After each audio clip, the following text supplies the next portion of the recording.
Hey everyone, I wanted to show you, I've been doing something which looks pretty radical in my garden. Look at the piles. I have been pruning my tomatoes. Now, a lot of people just let them go, but I found that it's necessary to prune them, at least in my area, to help prevent fungal diseases. I go around to the bottom of all the plants. As you can see, I take anything.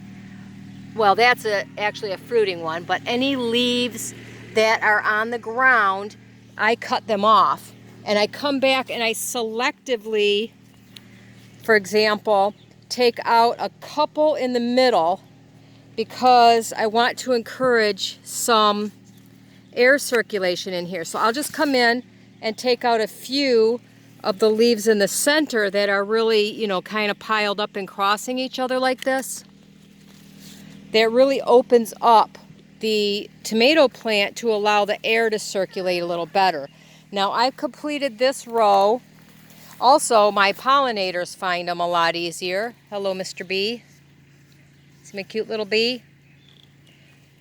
And I could find any issues like bugs that are on my plants before they get a chance to really get big. We do have an issue with tomato hornworms here.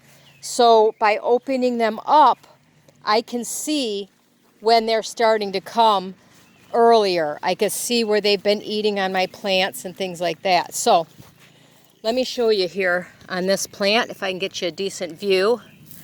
I'm just going to come in and I'm just going to clip off anything that's not producing. See, that's a producing shoot. I leave it alone. But I take out these other leaves under here that are touching the ground. It helps to keep the fungal diseases down. And of course, while I'm here, I might as well pull a couple of weeds because they compete for water. Now, see, there's a leaf laying on the ground. I'm just going to come in and snip it out, and I move it out from under the plant. Now, up in here, you could see it's pretty tangled in here because I did just tie them up. So I look, this is just a leaf. I can trim off a couple of these. I don't go crazy. I take maybe one or two from each branch, just enough to allow a little bit of air circulation in the center here. Okay, Again, I'm in Michigan and it gets extremely humid here. And when the humidity strikes, boy, we can get fungal diseases can hit fast and strong. So now this is the back side of this plant. I've already tied it up. I need to see a little bit here, so I'm just going to cut a couple of these short, and then I can come in and get underneath and grab these ones that are way down low. Snip that one off so I can see a little better. You don't have to take the whole leaf if you don't want to. See, that one's right on the ground. I don't want those because, again, at least in my case, the fungal infections tend to start close to the ground, and by the time I notice them, they're pretty out of control. So I have one here, doesn't need to be there. These ones ain't even getting any sun. They're shaded, so I'm not so worried about them. Okay, that one. All right, so now I have it pretty clean underneath these. I do go from both sides of the row so I can see. And I can get rid of these that are going to potentially cause me a problem. So I'm just curious, how many of you go through and if you grow tomatoes, do you prune them? And have you noticed any type of diseases that you miss or pests because they're just so thick that you can't possibly see them? I can't be the only person out here who believes in pruning their plants, I would assume. See that one close to the ground?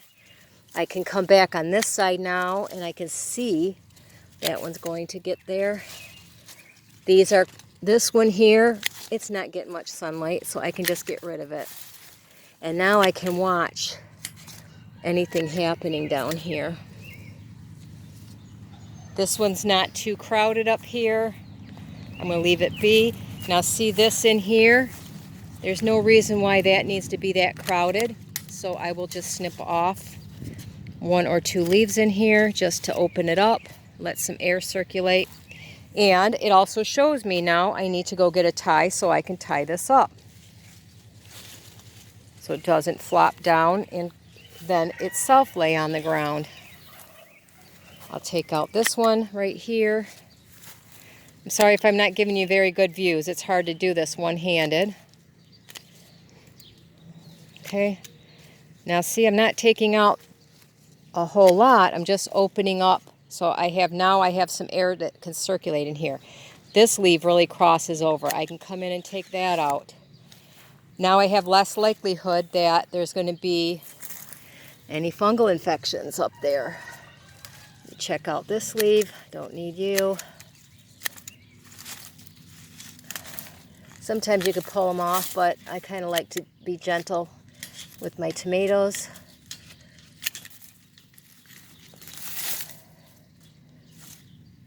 Now, much less likely that I'm going to get. And on top of that, I do put the straw down, as you can see, because the fungal infections tend to want to bounce up from the ground and hit these leaves. By putting the straw down, it shades their feet a little bit. It helps the water from splashing up onto the leaves, and it also acts as a mulch, so I don't have to water quite as much. Now, this is a thin layer here. Wouldn't hurt for me to come back and add a little bit more, but right now it's doing its job. So anyway, I just wanted to give you a quick overview on how I prune my tomatoes. Like I said, it looks pretty drastic when you look down the row, and it looks like I've chopped out all my tomatoes, but it's really going to make a difference once those fungal diseases and my pests show up. So anyway, have a great day, everybody.